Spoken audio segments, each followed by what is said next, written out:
Welcome for this class about care, and I think the first thing I want to talk about is that as a startup, you need to scale the care.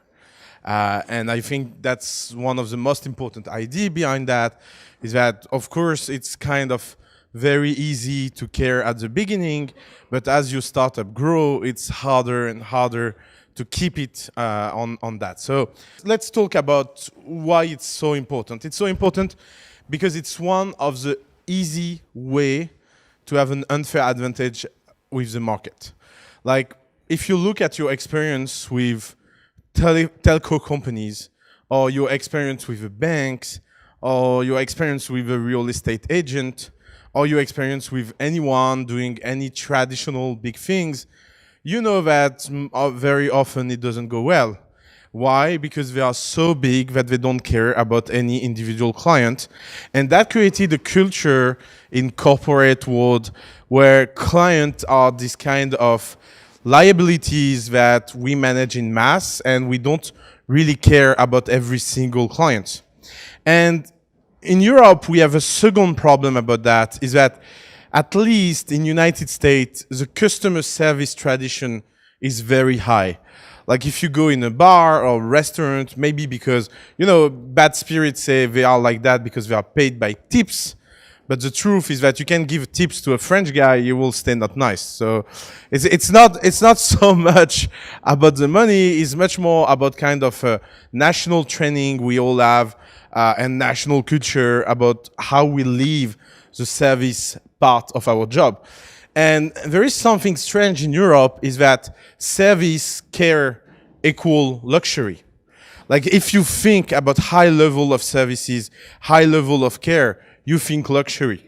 Like if you go in the best hotels around Europe, the service are really great. They are not like some kind of bad service, no, because the emphasis of any luxury service is to provide care as part of the business model. But as a startup, one of your chance is that at the beginning, you don't have so many customers. And I know like that's what can be depressing about a startup, but it's also a chance because you can do things that no one can else do. And people care about that. You will see there is a lot of joke around the... So why people care? People care because they want the feeling that there is real human behind the website. They want the feeling that they can know who is doing that. They want the feeling to be close to the company they use and the product they use.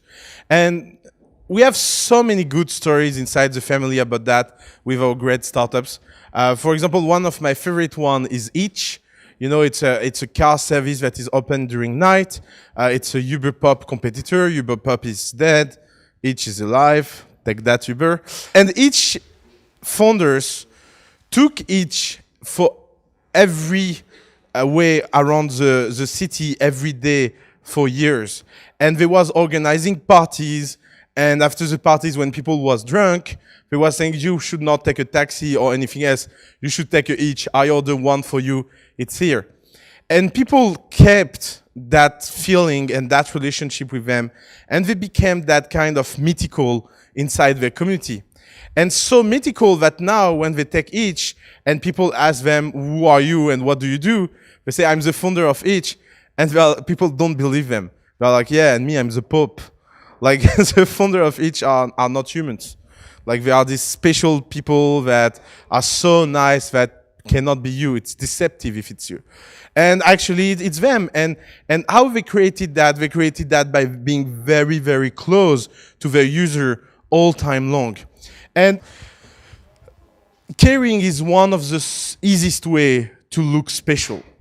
Because if your product is not at the level, if your startup is not ready yet, being in the care attitude, in the extreme care attitude, will make you so special that it will be a reason to speak about you. And let's talk about something very important around that, is everybody that will be disappointed by what you are doing. And all these people have one characteristic, is that they are people that you can turn around in your favor.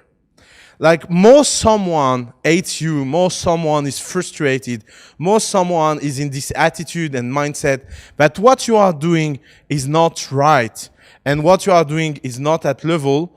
You should be in situation where you can use the care to change their mind. And using the care can be about small things, it can be about having a direct relationship, it can be about having a great customer support, it can be about everything you can do to make them feel better. And that have a very magical effect on people, is that people always remember that. Because think about your experience. Every time you was in a situation where you had think that something was not right or a product was not good, and let's say the CEO contact you in person, apologize, and try to figure out a problem for you. Like, who will not remember that? Everybody remember that. And that people that was haters become super fans. And they become the kind of people that will evangelize the product. And it can seem a very, very basic idea, but the care attitude is what can save a startup at beginning. And we like to repeat at the family, care or die. It's kind of a mantra we tell all our startup. You care about your customer at a level that they don't deserve, or you will die because you will never create any feeling inside your community that makes them feel they are special and make them feel that they need to fight for you. And I think that's what is necessary here, is that you need to create processes and you need to create an environment where the caring is key and center to everything you do. And you don't imagine how it's important at every level of your company, because caring is not just an attitude towards your users, but it's also an attitude towards every person inside your community. Employees, investors, partners, suppliers.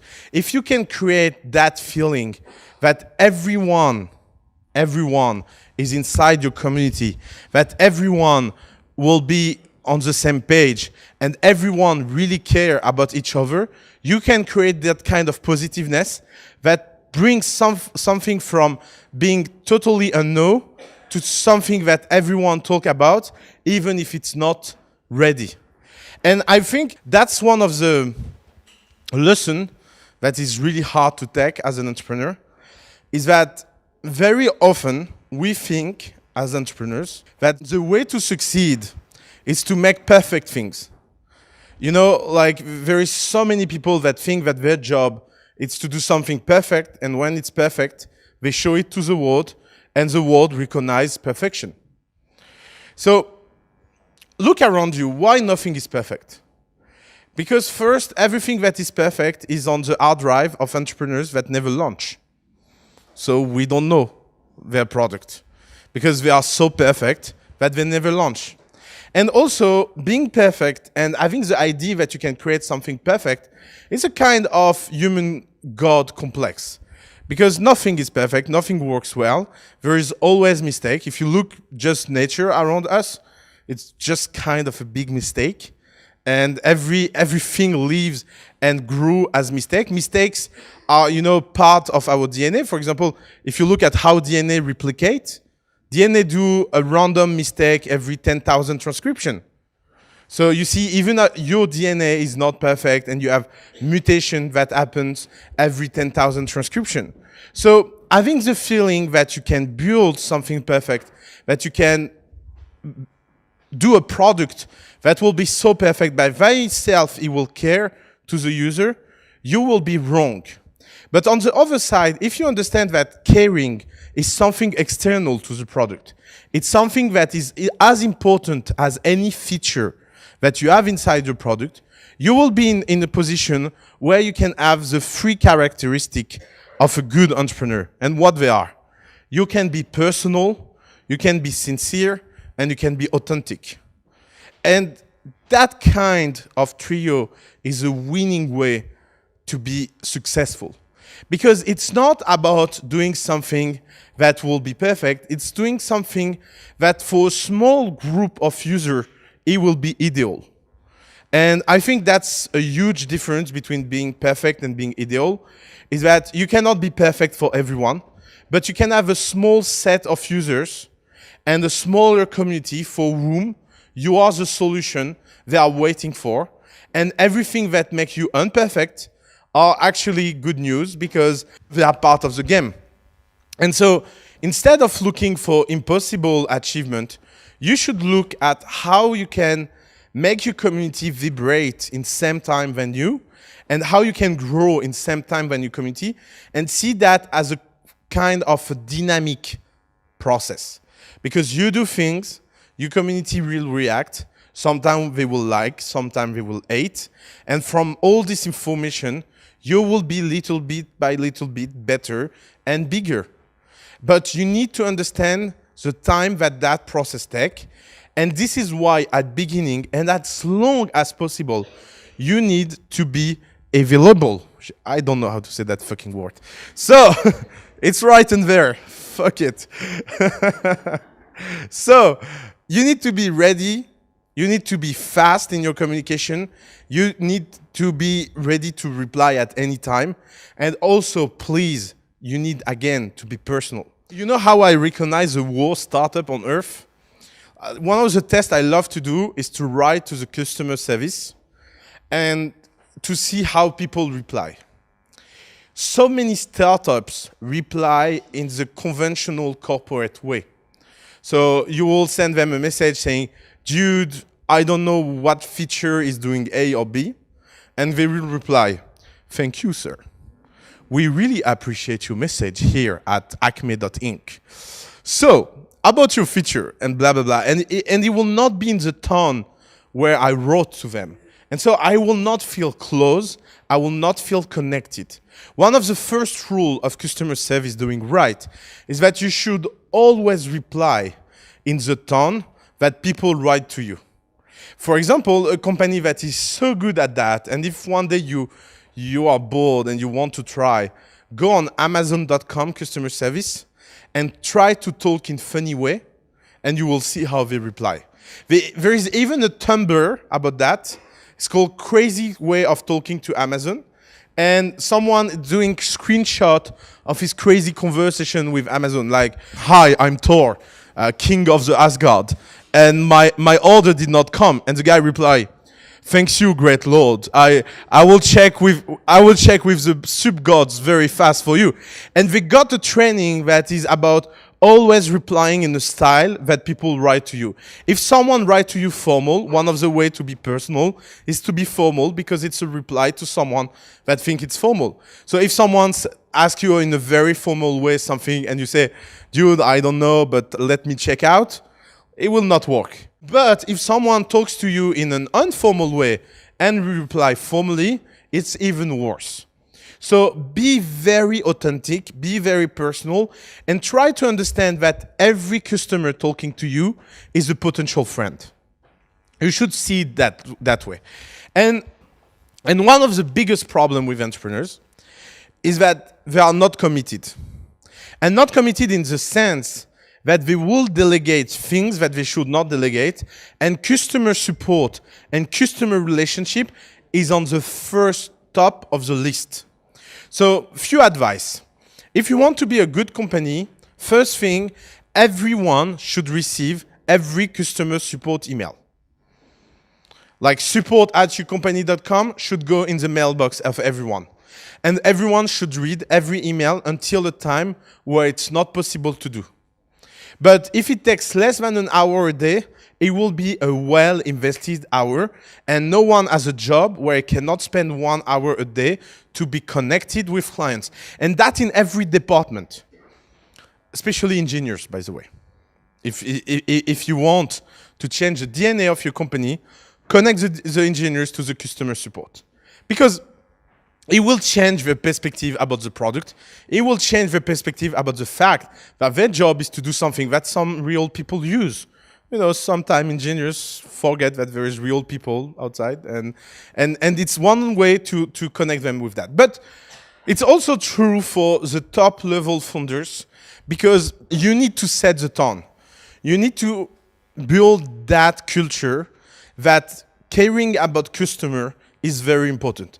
I will tell you a story that really shocked me, and it's one of the story that, you know, you live and you say, oh my God, I'm so happy to do work in this kind of company. So do you remember when a big volcano in Iceland was exploding and half of the plane in the world was canceled? Okay, I was in airport that day. I was in Paris Charles de Gaulle with my girlfriend at that time, and I was bringing her to the counter, and there was so much people waiting in line just to register. So I do what I do best in that kind of case. I hack the system. So I went to first class counter, and I told them that I want to upgrade my girlfriend in first class. And they look at it and they say, oh my God, it's not possible, the plane is full. I say, oh, it's full, okay, no problem, register. And they register her in economy, where she had a ticket in economy, because she will not look at me after telling me that there is no place in first class and not taking her bag. And in my mind, I was like, God, please, God, no first class ticket, no first class ticket. And she took the bag, she went in the plane, and she sent me a text message telling me the plane is leaving and the plane is empty. And I was like, what the fuck? Why is the plane is empty? Because everyone was at the security waiting to do the checking. And because the plane cannot wait forever, every people late, every people missed the plane and went to the second plane. And I was on my way out and I saw the CEO of Air France with every top people looking at that, like that, and talking together about what is failing. And it was surreal. I even took a picture. It was so surreal of all these top executives yelling on small level people about the fact that millions of people are missing the flight.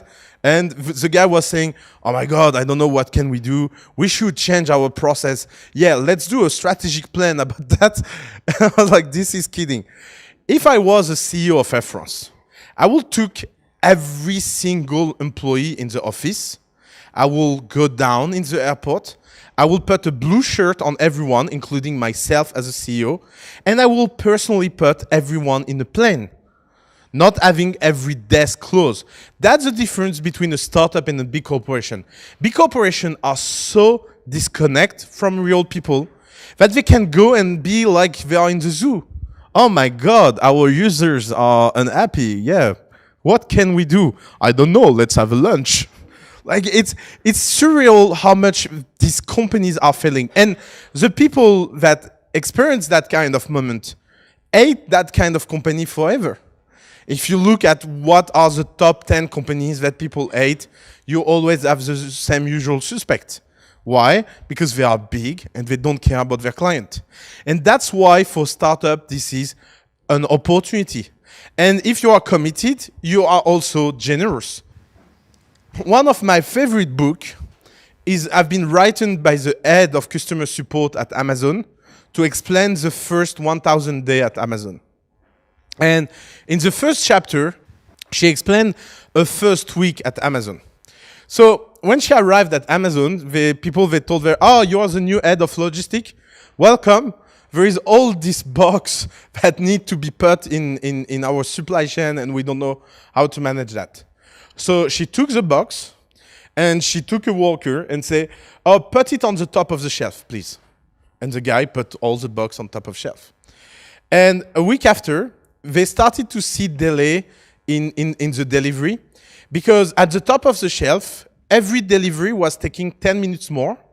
And 10 minutes more multiplied by 1,000 of delivery a day for a product that goes very often, it can mess up with your daily goal. And so a product that should be delivered on Tuesday will be delivered on Wednesday, and the one on the Wednesday become on Friday, and the one on Friday become on next week.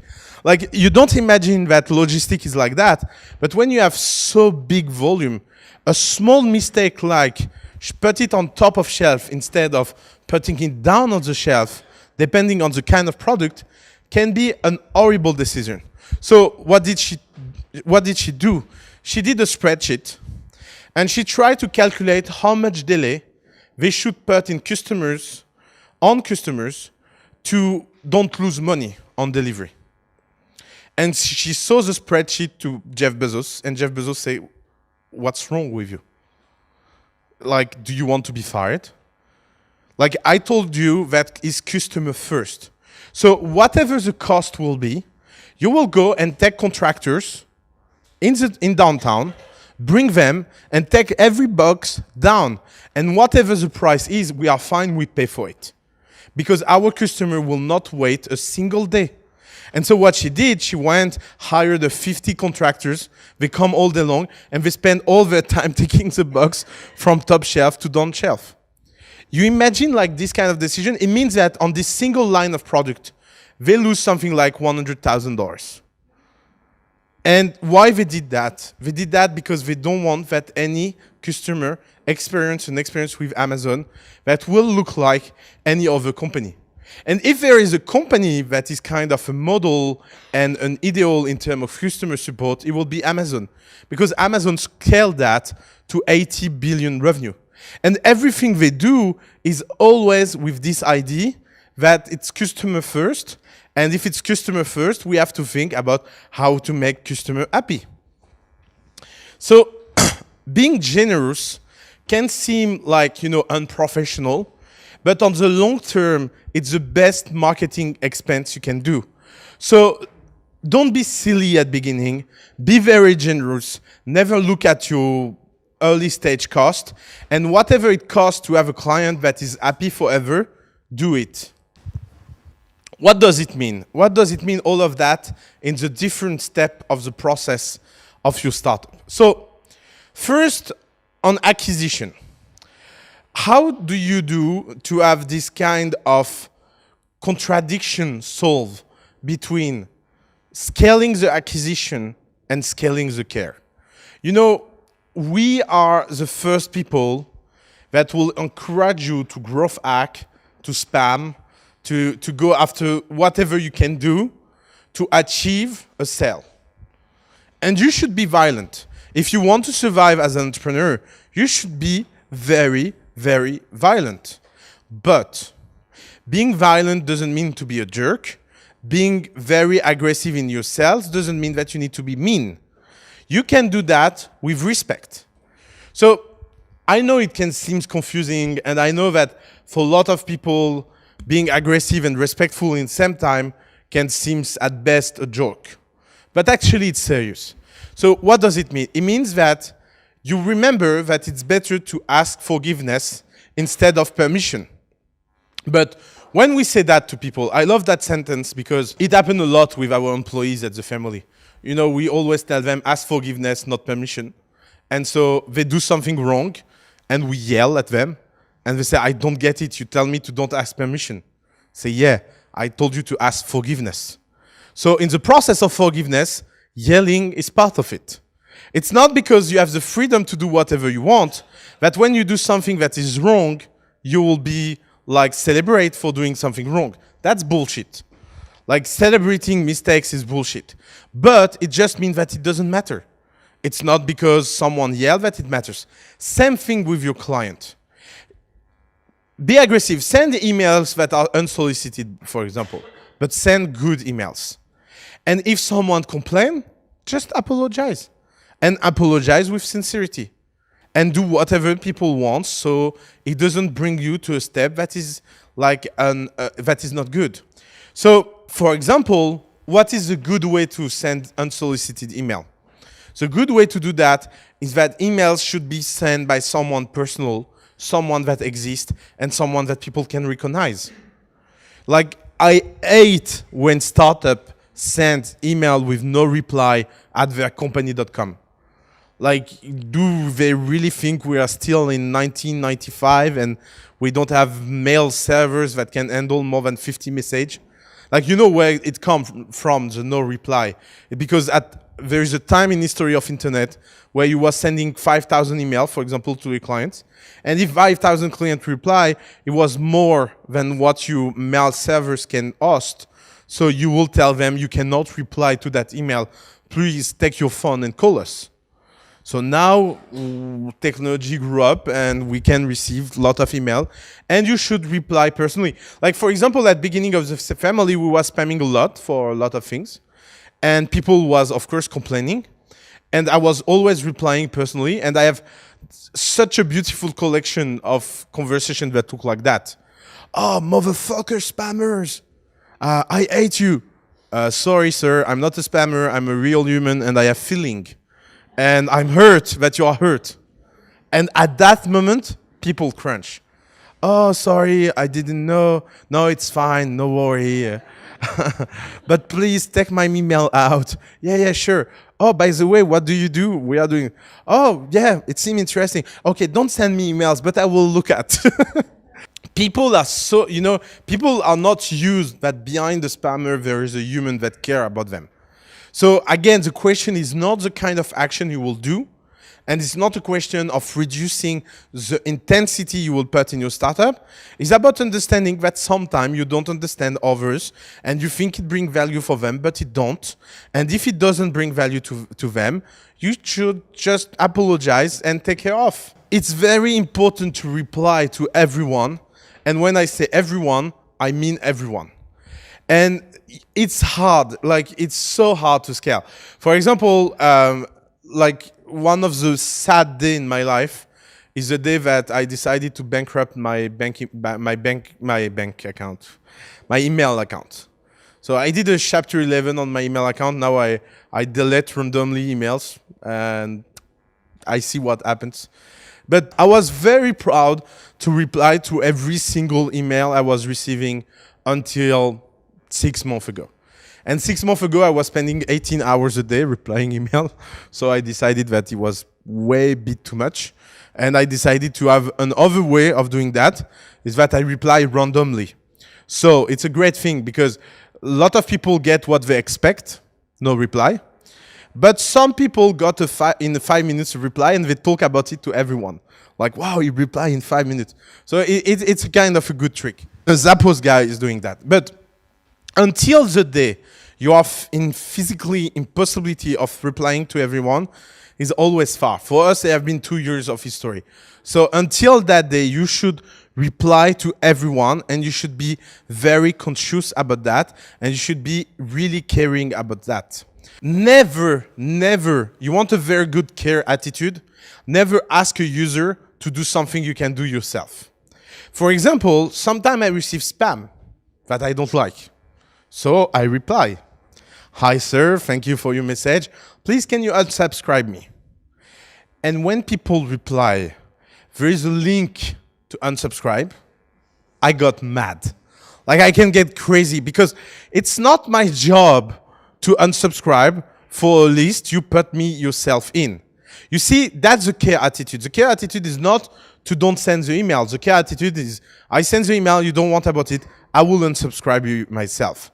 And it's very important that you have this kind of discipline and you understand that everyone deserves a reply, even internet trolls. So that's one thing that is so good about the internet, is that as soon as you are successful, or even not successful, by the way, but as soon as you have a few traction, you will have haters. So haters are fascinating. I don't know if you look at comments on YouTube, but for example, I start to be a kind of no user on YouTube. So there is these crazy people that come and comment, and it's so funny. I don't know what happened in the life of these people. What happened to a point where they can go and yell at someone they don't know, and they did not even read the stories or the video, and they just yell because they like to yell and they like to troll.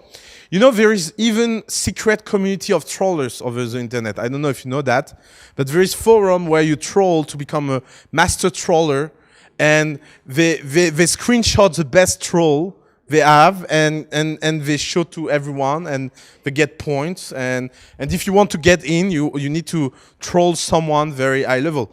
And you have all the crazy people, because that's what is amazing about internet, is that internet doesn't discriminate anyone, especially the crazy ones. So the crazy ones, for example, if you type my name on Google, there is something very funny to do, is to go on page 10 or 12 and you will see a picture of me with Obama together, and a text explaining that Obama and I we are member of a secret society to take control of France. And actually we are aliens from the Zeta planet. And we are here to control the world. And I wish it's true. Like I would love to be friends with Obama and take control of all of you. But it's not. But they really believe it. There is a bunch of 10 people talking together. And they take picture of me in the street. And sometimes they come to event. Maybe there's one of you here now. And I say hi. So it's so funny because on the internet you will always have people. One example of one message that I can send, like it's in French, but that's an email we send to everyone when we launch Koudetat, and we sent it to 6,000 people, and we received 3 unsubscribe. 3 people asked us to unsubscribe, and we had more than 200 conversations with people that bring to a lot of things. So you see, like you have a lot of upside of doing that, because it will be better if you ignore the downside, and especially the trollers and the crazy. And anyways, the crazy, like it's not their fault. So like you should be just replying very honestly. And so, yeah, sorry. It is not a list, it's an export of my LinkedIn. I deleted the connection and sorry for that. So you see, like, you just need a simple email and you apologize, and no one really cares when you apologize. So the second part after acquisition of caring is that it's good to care to get someone new, but it's even better to care to keep someone. So retention is as important as acquisition inside your startup. So we already said that, but I will insist on that because, you know, first key of pedagogy is repeating. Someone told me that. You don't imagine how much emails are your friends. Like, emails is this incredible tool that is surviving every revolution of internet that everyone wants to kill, by the way, and no one succeeds at. Because emails is a simple way to be in touch with everyone, and your emails should be everywhere in a very easy spot. For example, one story I love to tell people is that at the beginning, when you go on the website of the family, you had an email called apply@thefamily.co. And we replaced that email by welcome@thefamily.co. And welcome@thefamily.co multiplies the number of emails by 2 because it sounds more welcoming than apply@thefamily.co. That sounds like, yeah, you want to apply, there is a filter. You need to look close, you need to look care. And one of the rules, by the way, is that you should try with your customer to never refer to someone else. And I know it can look weird, and I know that like sometimes it's way too hard to do, but it's very important that you install that example, that if someone can take care of something, he should take care of himself, and don't put people in a process of waiting. And that comes down to the idea that everyone should be in the customer support, that everyone should fixing problem, and it comes down to this culture as a company that you want to reach, where everyone in your team feel that fixing problem is the principal job. And it prevents from a culture that, you know, look like department against department. You know, sometimes we have office hours with companies and we ask why that failed or that failed. And they are like, oh yeah, the engineering team did not do the job well. I don't know why engineers today tech so much. Or the design team is not doing well, or blah, blah, blah. That's the wrong answer. Like, the only answer is we screwed up as a team and we will solve that. That's the only good answer people can do. And you don't imagine how much losers are always finding excuse to everything they do. And they are always trying to find someone who is guilty of that. And you should not. And that comes down also from founders showing employees that they fix problems that it should not be fixed by themselves. And fixing problems is a culture that everyone should have. You know, it's one of the things we see with employees at the family. You know, bad employees at the family complain that someone left a bottle of water in the meeting room.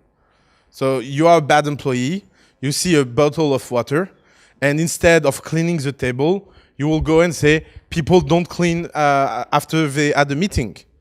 And good people that are in the spirit take the bottle, put it in the trash, and that's it.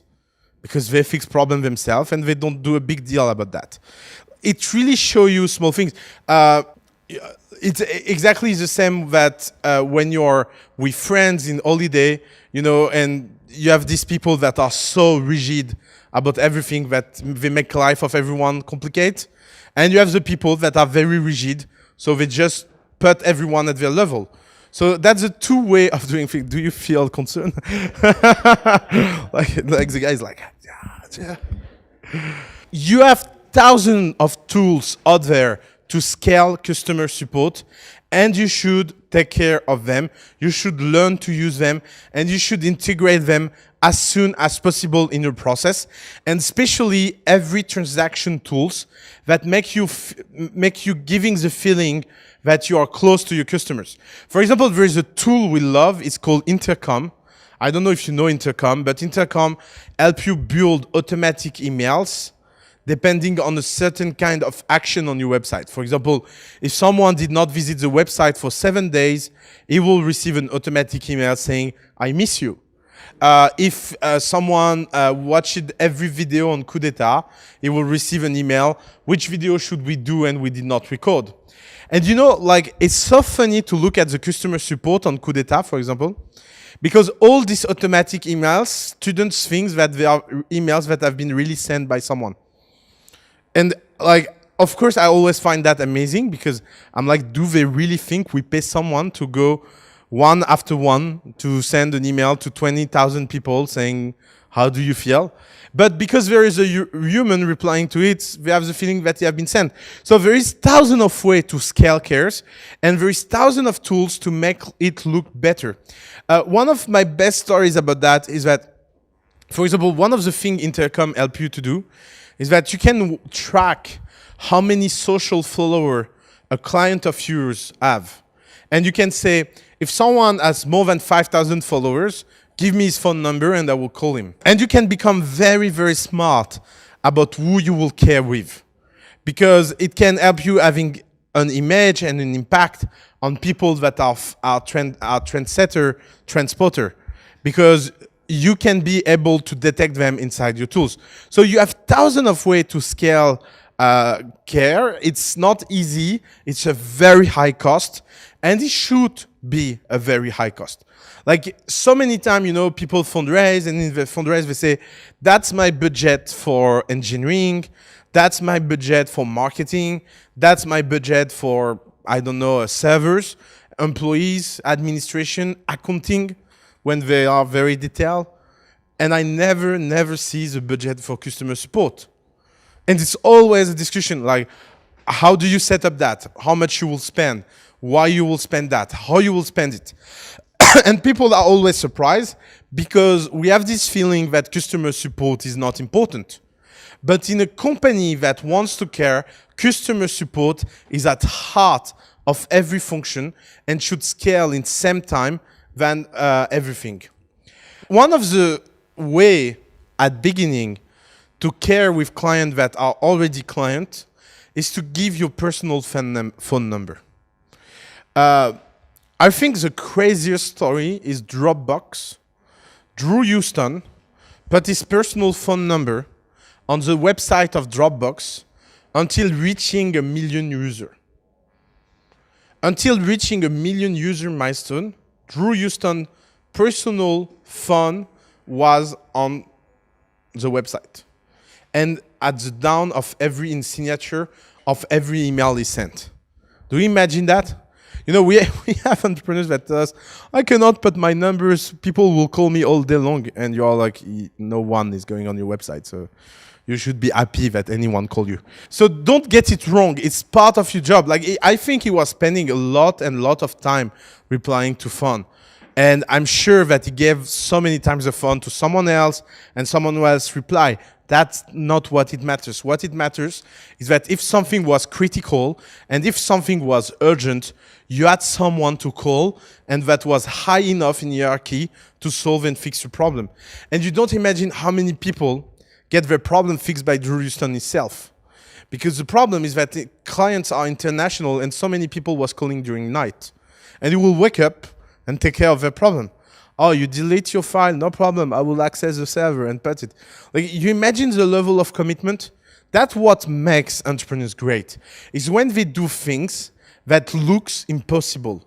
Like, you are not a great entrepreneur when you do things that seems reasonable or normal or nice. You are a great entrepreneur when you do things that surprise everyone and no one can believe that they are true.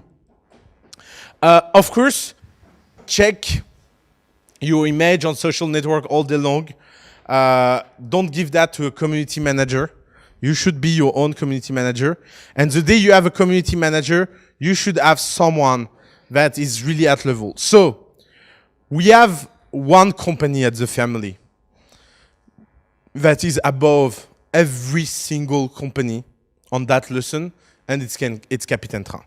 So I don't know if some of you know Capitaine Train. Who knows Capitaine Train?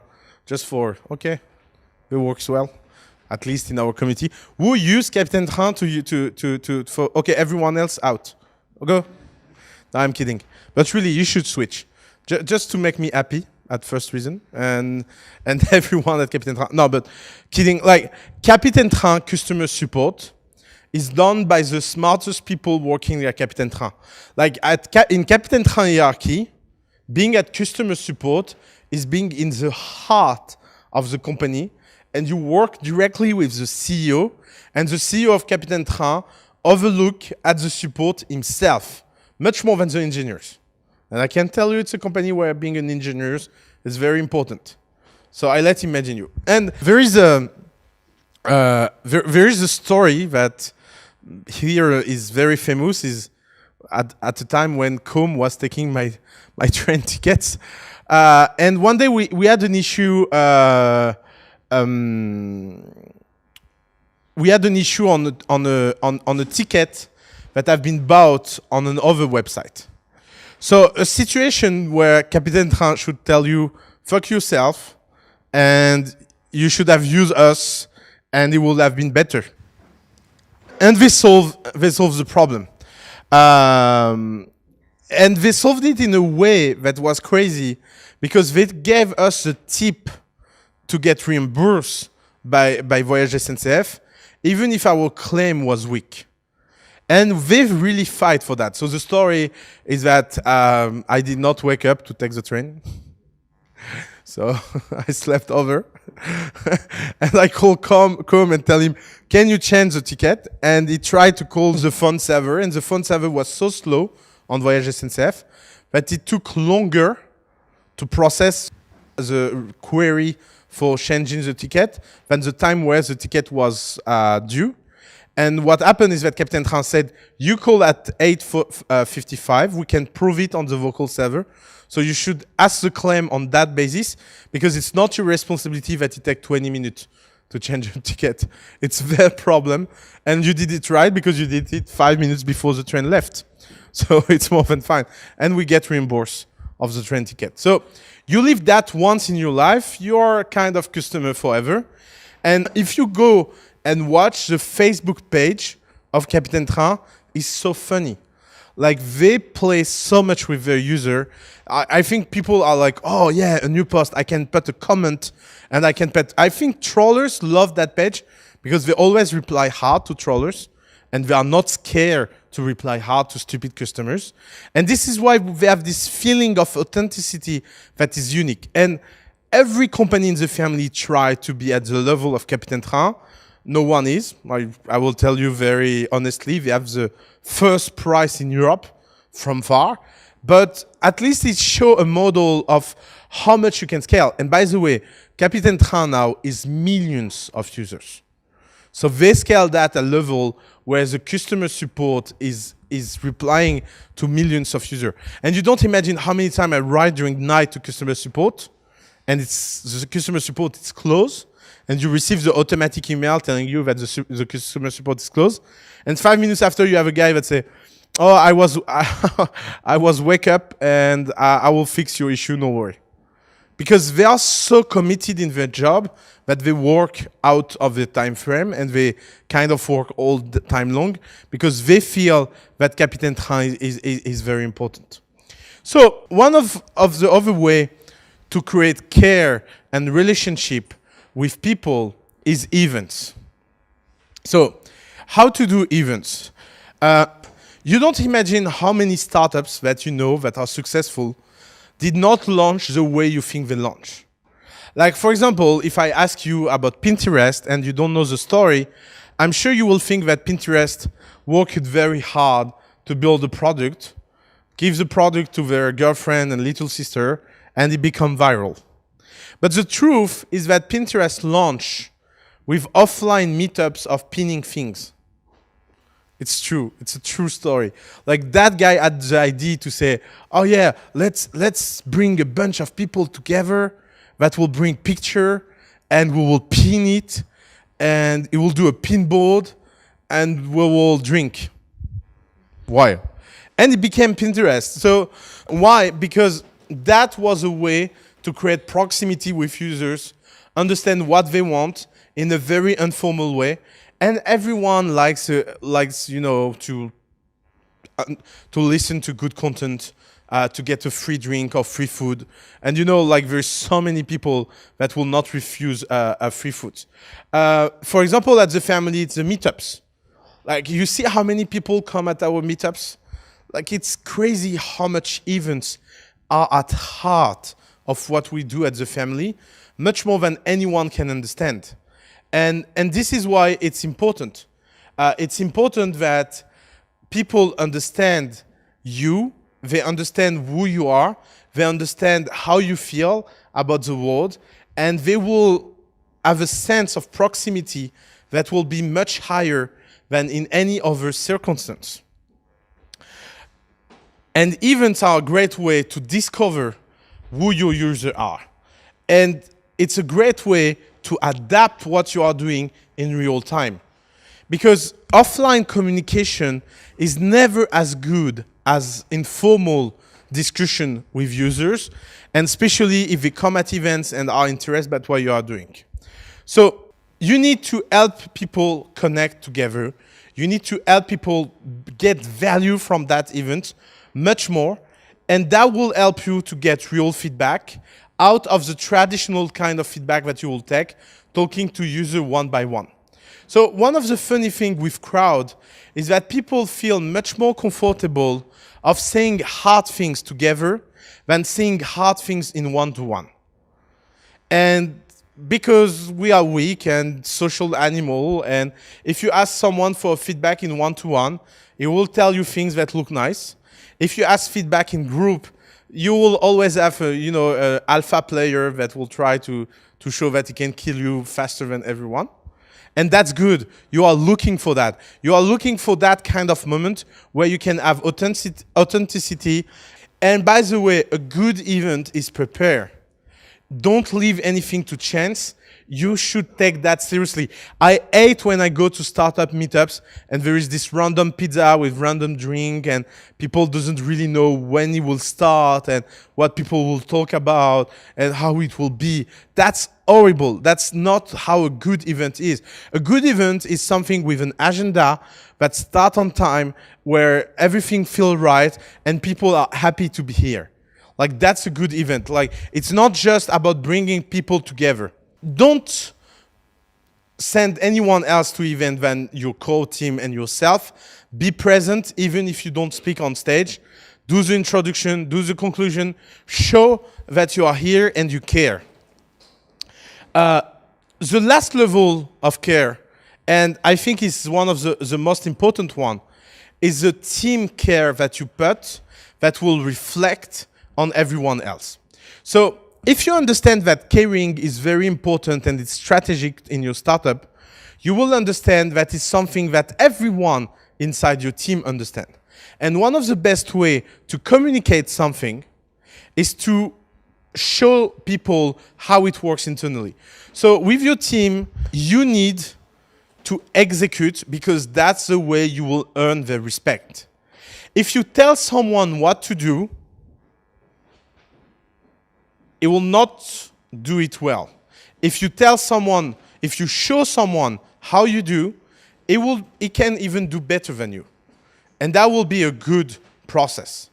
Because even if you are not doing it right, at least showing by example, managing by example, leading by example, will put people in a very positive situation. You need to make everyone understand inside your company that the only thing that exists is results.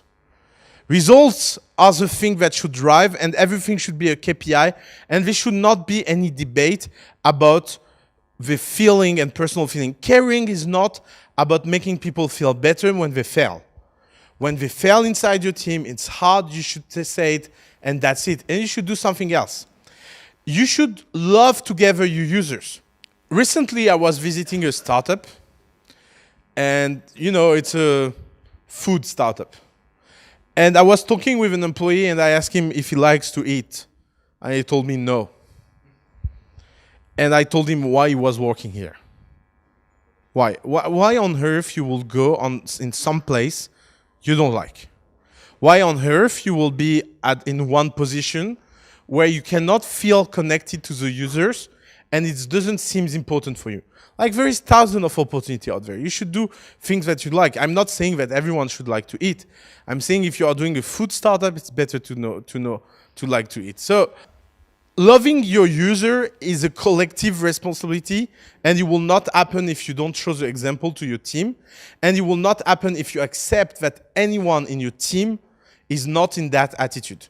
You should never accept anyone that is harsh or not understand the kind of feeling necessary to bring team to the right level. So failure are not so important, is what I was telling you. You need to understand that if you put people taking risk in a situation where they need to take risk, it's fine that they fail. It doesn't mean that you will not give them the feedback. It doesn't mean that you will not tell them that they failed, but at least they will have tried. And all of that become what one day you will call your culture. Caring about your user and your internal culture have a very, very organic relationship. It's not about your team and your user. Your team should be the users. I see too many companies where the team members are not users of the product they are selling. Does it feel wrong to you? It feels horrible for me. I don't get that. I don't get how people can be so cynical that they think it's not good for me, it's good for the others. If you have a single employee that is not a deep user of what you are doing, you are in a big trouble. And if you are in this kind of trouble, like, for example, imagine that Agricool that produce strawberries hires someone that don't like strawberry. Like, that should be the first question. Because a startup is something that is so emotional that everyone inside the startup should be linked by an invisible bond that is a homogeneity of culture. And that culture, one day, can become obvious. So, for example, that's the onboarding Trello at the family. So when you become an employee, you can see the rules, what you should read, what koudetat, how the company is organized, which tool we are using. So you see, you should care for the people. If you care for the people, they will care for your user. It's a very organic relationship. No company with, like, you want an example of that? Go in a restaurant and evaluate the service. And if the service is good, I can tell you the management is good. If the service is bad, I can tell you the management is bad. Because how much a boss will stress out the waiter will stress out the customer. It's very basic, and it can be applied to any startup. If there is a good relationship between the management and the team, there will be a good relationship between the team and the users. Because all of that is one single cycle. So a lot of people have trouble to do that. because they are in situation where they have some personal qualities that seems to go against the kind of quality you need to achieve that kind of level of care. The first one is for everyone that feels shy. You know, like it's a feedback we have all the time long from good entrepreneurs. They tell us, oh, I will wish to be more careful, but I cannot because I'm shy. So our point of advice is to say that there is not a right way to do it. What matters is the final result. So if you are shy, do everything by email and never meet anyone. And it will be better to be by email only and be like totally in the care and a good mood than going in social situation and look awkward because you have the feeling that's the way of doing things. So, and they apply to everything, like about should my culture should be modest, humble, or should I grab and be like pretend that I'm the best? Again, that's a strategic choice. But whatever the strategic choice you will do, the only thing that matters is that it looks like the kind of people you want to be recognized as. You need to be very coherent in what you do, and you will at the end just care. Because caring is not a methodology, caring is a mindset. You will be caring about your user, employee, shareholders, and everyone, always in a way that reflects what you want to be as a company. And there is not such a thing as a good or bad company. There is company that care and company that don't care. And every company that don't care, at the end, die because it's way too hard to do a big startup without the kind of commitment you need in the care and without the kind of intensity that you need to put inside the process to achieve that kind of level. Thank you very much.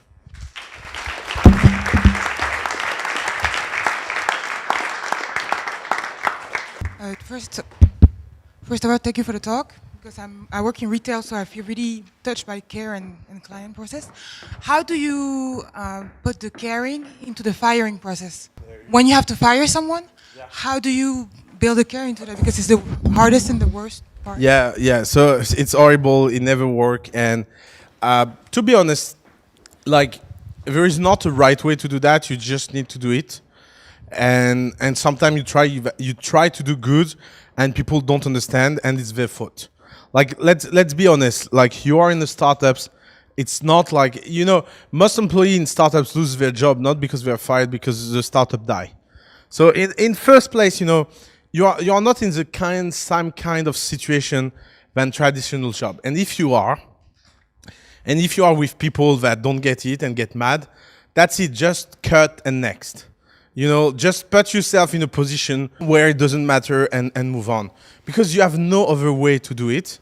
And you know, like we are in a country where people, like a lot of people think outside. Yesterday I was having a dinner with a very famous entrepreneur that has a very big company, and she had recently a social investigation. Okay?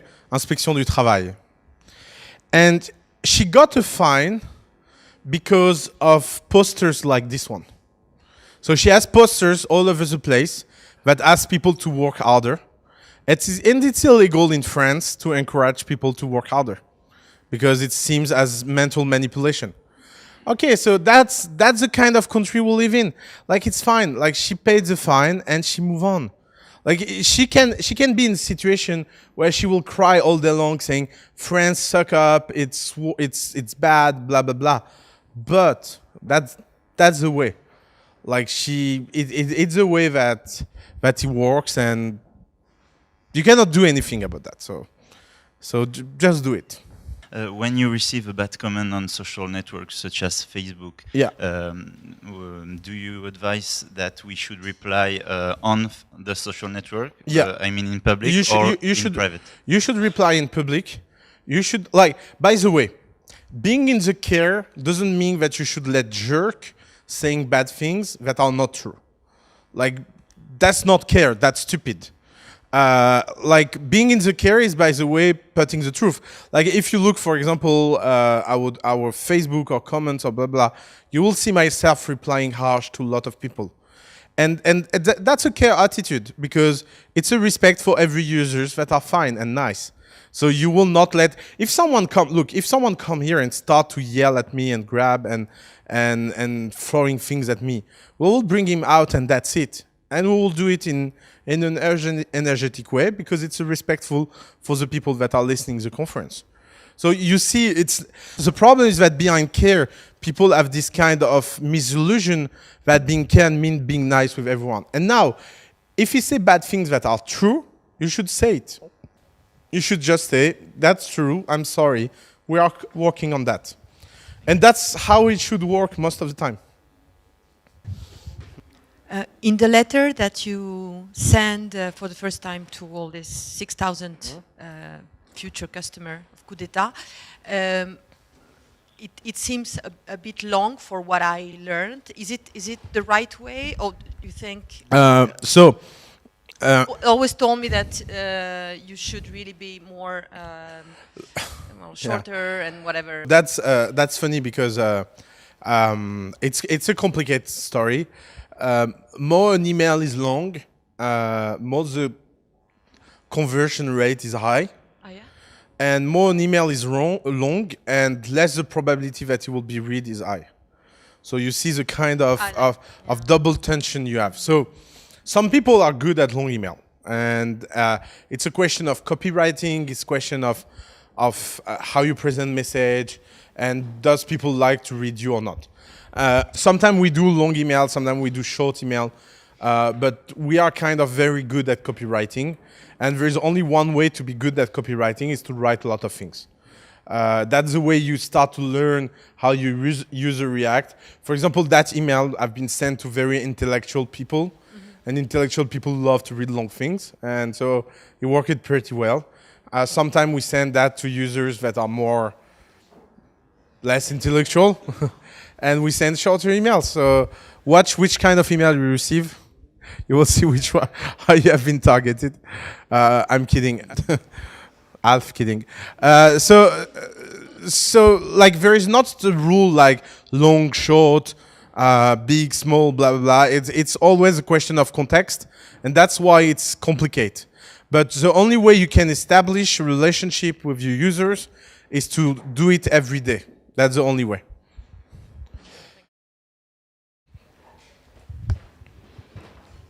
Think again about riding a bike. If I ask you how you ride a bike, it will be funny. I should take 3 people, put them on stage, and explain to people how they ride a bike. It will be horrible. Like some people will be very rational. Some people will be like, I don't know, I feel the bike. But the truth is that riding a bike asks things in your mind that are very subconscious. And we don't, as an entrepreneur, we always try to use our conscious level and not so much our subconscious level. But doing something every day develops skills that you cannot talk about. And that's an example is copywriting. If you copyright every day, you become good and you cannot explain why you are good. You know, for example, I did so many landing pages in my life, but I can watch any landing page and tell you if you will convert or not. And I think I'm 80% right. And why? Because I saw so many landing pages, I cannot, like, I know that which color will click or not click, and it's weird because after, you know, it creates a kind of artist complex where some people play on that, you know, they come and say like, no, take the red out, no red. And it's just that their training is so intense that they know things that they cannot explain. And it works well. Like so many companies at the family, we change their conversion rate just in 1 office hour. And because we are good at that, but there is things we are weak at because we don't do it. So you should, like, I know everyone is trying to find the magical methodology, but everyone should just work harder. So it's so deceptive. Sorry. Yeah. About social media, to communicate and that, do you use do you create a kind of corporate account, or do you use your personal account as a CEO or partner to communicate and comment on certain things? Both, and you should not communicate the same thing on the same account. So I know we have entrepreneurs, for example, that create a personal professional account. So it's you know, it will be something like their name, and as the last name they will put their company name, because they will keep their personal account separate. So that is wrong. That doesn't seem right in our time, because it's a separation between your private life and professional life. And if there is something on user wants authenticity, it's that. Is that people doesn't want any distance between professional and personal. So about the kind of thing you need to do on social media, I think you should have a page that is about the company, and you have a personal one, and you will not communicate with the same tone and the same voice on both. And you need to be subtle about what will be an official communication, what will be you as a primary user of your company. What about, you didn't talk about the auto-replies. Yeah, what is auto-replies? So if I send an email to info@acme.com, yeah, do you send, and thank you for your message, we'll come back to you very soon, or? I don't like auto-reply. I think you should reply in 1 hour with a real answer. No email should take more than 1 hour or half a day or a day, depending on the size of your startup. But you should be very, very reactive at beginning. So you need an auto-reply to tell someone that, don't worry, it will come one day. But that's not a care attitude. You should send back a real reply as a real human. For example, the family, when you apply to the family, yeah, I know. We reach a level where we don't care anymore. I'm not, pay attention, I'm not telling you it's possible to keep that forever. I'm just telling you it's an unfair at beginning. If you had applied to the family the first year, you will get a reply from me in less than 1 hour. And if you had applied to the family the second year, you will get a reply from Balthazar. And if you apply now to the family, good luck. Like, just to get someone, a human, to talk is hard. But because we cannot do any way differently. And you know, it doesn't mean that it doesn't piss off us. Like, for example, one of the job offer now at the family is that we are trying to find a gatekeeper, like if interests someone, by the way.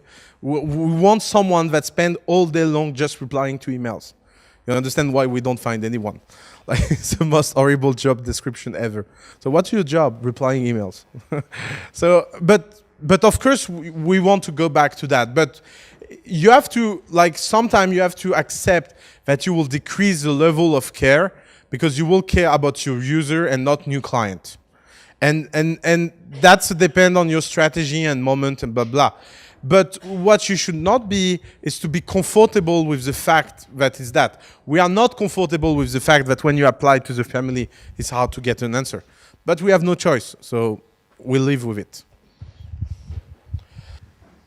Hello. Yeah. Do you have a management tip between when to care and when to focus? So. Yeah, that's a good question. I don't have a tip. I think, again, it comes down to your growth and your KPI, and it should come down to what is your very short-term objective. So if you take the example of Apply Email, we have enough startups. Our focus right now is to help the startup we already have to make them big success. And so we are much more on internal than external. And that will be for maybe the next 9 months.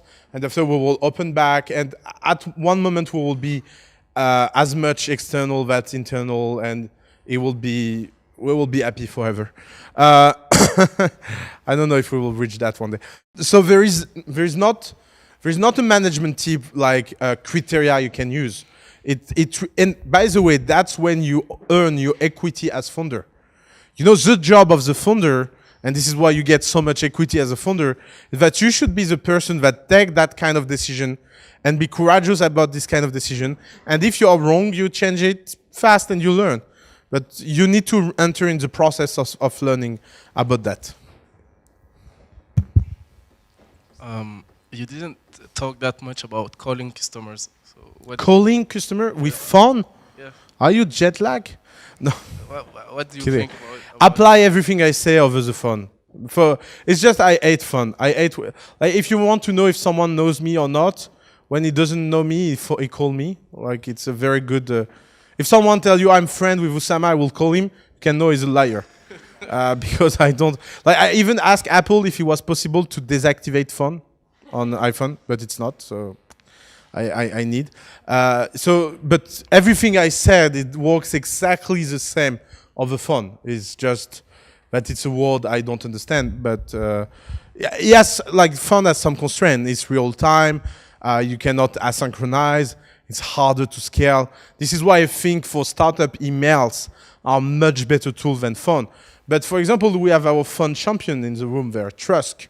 You can go on trusk.com and call them. It will be funny. All of you, let's see. Let's do a stress test. But Trusk do everything over phone. Like I will never be a client of Trusk because of that. Like I hate, like you know Uber, for example. I hate when they call you. I know where they are on the map. I love the idea that I don't need to talk to a human and the car come. But sometimes driver call and say, hey, hi, I will be here in 5 minutes. Yeah, I know it's on the app. I don't say that, I think that. I say, oh, cool, thank you. because I'm weak. But in my mind, I'm like, fuck you, motherfucker, I have a fucking app. So yeah, but it's the same. It's the same. And you know, give me an idea. One of the most successful startups in the Silicon Valley right now, it's an API for handwritten mail. So you send your message to that API, and someone with a nice scripting, writing, do a thing and send it on your behalf. And it's huge phenomena. Like Slack is doing that. So we receive an handwritten message from Slack. And everyone in the team was like, oh my God, you see, the Slack team sent us a handwritten message. And actually they use the API like everyone in the valley. So it show you like how you can trick the care. How you can trick the care. Do you ever use pre-written emails or FAQ? Yeah, you should do that. Are you really authentic? No, 100%? I don't because I'm lazy. But you should do that.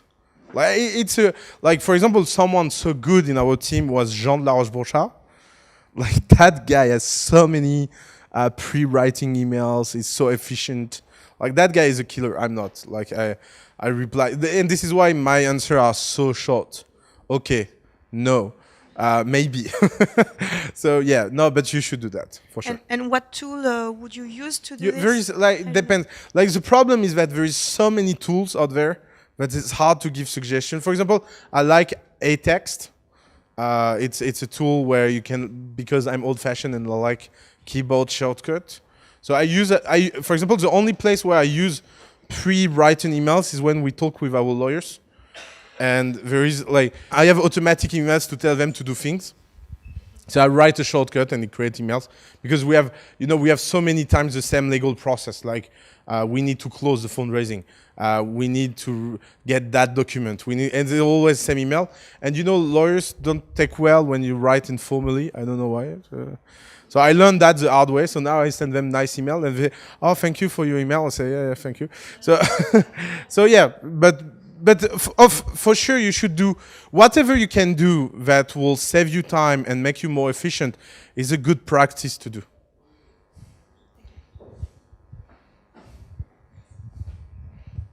Question? A last question? Just to go well together? Yeah, I got one if you want. It's not really about startups, but about the big companies. Do you think the care is a huge leverage for them to kill the startups or competitors or something? Like the SNCF that just can kill Captain Tram with care. I'm way too expensive as a consultant to give any tips to a big company for free. No, I can give it because they don't know how to do it, of course. Like if big companies was able to set up real customer care, they will be able to kill a lot of startups. But the truth is that it's so much out of the DNA that it's like asking someone, someone from the conservative Tea Party to do rap. It will look so horrible. And it will be like, you know, I think we underestimate how much humans at that top level have an impact on the whole organization. And that even with all the money of the world, you cannot buy a soul. You cannot buy authenticity. You cannot buy the things that make all this company great. But at the same time, at the bottom of these big firms are people that want to change. Bullshit. Bullshit. Sorry for everyone working in big companies. If you are working in big companies and you are bottom and you tell yourself you want to change something, you are a liar. You know why? Because when you want to change things, it's so hard in your heart that you cannot stay inside an organization and you are just telling yourself that you want to change things. But you are so happy to get your salary. You are so happy to be in a serious organization. You are so happy of the brand and you are so happy of the protection. And you can tell whatever you want to yourself. It will never come down to the fact that you choose to be there. So that suppose that now, within, I don't know, 10 or 20 years, all big companies of the CAC 40, for example, that just be dead? Yeah, I think so. Oh, for sure. There's no chance. Yeah, because I think, like, you know our theory on that. Like, so if you want to speak about that, we think that every big companies will die in the next 50 years. Yeah, for sure. Like, there is no chance they survive, and you know why? Because the only thing that will survive will be new company created by them. So as financial institution, they can survive, but as social organization, they will not. So they will maybe transform themselves, they will buy startups, blah, blah, blah.